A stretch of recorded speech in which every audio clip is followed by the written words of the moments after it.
Hello! Hi అండి. అందరూ ఎలా ఉన్నారు? Welcome to Gautam vlogs. ఇంకా ఈరోజైతే గులాబ్ జామ్ చేద్దామండి. పిల్లలకి ఎగ్జామ్స్ అయిపోయాక ఏదో ఒకటి చేసి పెడతా అన్నాను. అందుకు చేస్తున్నాను. ఇంక ఇదైతే ప్రియా మిక్స్ ప్యాకెట్ అండి. దీనిని ఒక బౌల్‌లో వేసుకున్నాను ఈ పౌడరు. ఈ ఈ ఈ చిన్ని గ్లాసులు వాటర్‌తో కలిపితే సరిపోతుంది. పిండినైతే ముద్దలా కలిపి పెట్టుకున్నాను. ఈ గిన్నెలో అయితే గనుక ఒక పావు కేజీ పంచదార వేసి, ఇంకా అర లీటర్ నీళ్లు పోసాను. దీన్ని పాకంలా ఉడకబెట్టుకుంటున్నాను. పిండైతే అరగంట, ఒక గంట వరకు నాననివ్వాలి. ఈ కన్సిస్టెన్సీ వస్తే మెత్తగా నాని మృదువుగా వస్తాయి గులాబ్ జాములు అయితే గనుక. దీన్ని చిన్న చిన్న ఉండలుగా చేసుకుందాము. ప్రియా మిక్స్ ప్యాకెట్ అంటే ఇదండి. మిఠాయి మూమెంట్స్ అని ఉంది. దీంతో చేస్తే గులాబ్ జాములు భలే బాగా వస్తాయండి. పిండి నానింది కదా, దీన్ని చిన్న చిన్న ఉండలుగా చేసుకోవాలి. ఈ ఈ సైజులో చేసుకున్నాను. ఉండల్ని పిక్స్ తీయటం మర్చిపోయాను. ఇంకా ఈ ఉండలు అయితే కనుక ఇలా లేత గోధుమ వర్ణం వచ్చే వరకు వేగించుకోవాలి. చూసారా, ఒక్కటి కూడా క్రాక్ రాకుండా ఎంత స్మూత్గా వేగుతున్నాయో, భలే బాగున్నాయి కదా. ఎలా ఉంటుందో అని 1, 2 కోలుగా కూడా చేశాను. అవన్నీ వేడివేడిగా ఈ కలర్ వచ్చాక తీసేసి పాకంలో వేసేసాను. జ్యూసీ గులాబ్ జామ్ చేయలేదు. ఇవన్నీ ఎగిరిపోయేలా చేశాను. పిల్లలు పాకం తినేస్తుంటే దగ్గొచ్చేస్తుంది. అందుకనే ఆ పాకం అక్కడికక్కడ సరిపోయేలా పట్టాను.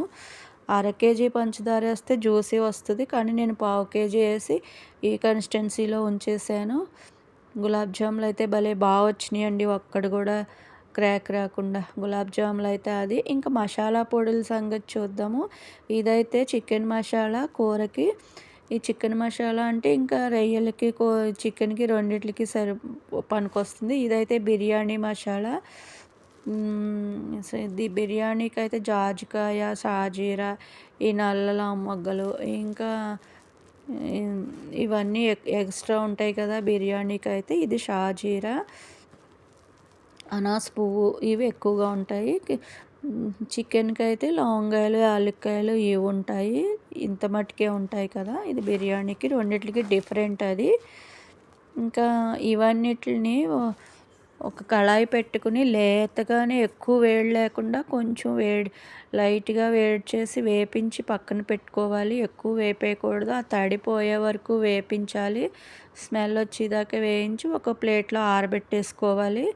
కూరవి బిర్యానీ వేరువేరుగా వేపించి వేరువేరు పళ్ళాల్లో వేసేసుకున్నాను. ఇంకా వేసుకున్న తర్వాత ఇవి చల్లారిన తర్వాత ఒకదాని వెనుక ఒకటి మిక్సీ పెట్టుకుంటాను. కొలతలు అంటారా, ఇవన్నీ ఇంకా ఇదేనండి. ఇది ఒక నెల వస్తుంది మాకైతేను. ఒక కప్పు ధనియాలు, ఒక కప్పులో సగం లవంగాలు, ఇంకా కొంచెం ఒక 5, 6 యాలకులు, కాస్తేమో చెక్క, ఇలా ఉజ్జాయింపుని తీసేసుకుంటానండి నేనైతేను కూర మసాలాకి. దానికి ఇంక అంతే, ఒక జాజికాయ ఎక్స్ట్రా, కొంచెం అనాస పువ్వు, ఇవి ఎక్స్ట్రా వేసి అది కూడా తీసుకుంటాను. వేడిగా వేగించేసిన తర్వాత చల్లారిపోయినాయండి. ఒక్కొక్కటి మిక్సీ వేసేసుకుందాము. ఇదైతే కూర పొడి అండి. బాగా మెత్తగా అక్కర్లేదు, ఇలా సరిపోతుంది. దీన్నైతే ఒక డబ్బాలో స్టోర్ చేసుకుందాము. ఇంకా ఆ తర్వాత అయితే బిర్యానీ మసాలా వేద్దాము. ఇది కూడా అయిపోయింది. రెండిటిని డబ్బాల్లోకి తీసేసుకుందాము. ఎప్పుడు ఈ డబ్బాల్లోనే వేసుకుంటాను. ఇదేమో కూర మసాలా, అదేమో బిర్యానీ మసాలా.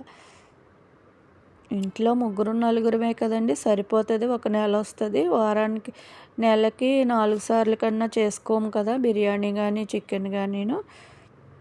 ఇలా చేసి పెట్టుకుంటే మన ఇంట్లో మసాలా చేసుకుని కొన్నది కాకుండా ఇది వేసుకుంటే అన్నీ టేస్ట్గా ఉంటాయి. మాకు బయట కొనే అలవాట్లేదు. దీంతోపాటు అల్లం వెల్లుల్లి పేస్ట్ కూడా పెట్టుకుంటే చిటికలో బిర్యానీ కానీ కూర కానీ వండేయచ్చు. ఇలా ఇలా రెడీగా పెట్టుకుంటే పొడులు అయితే అవ్వండి.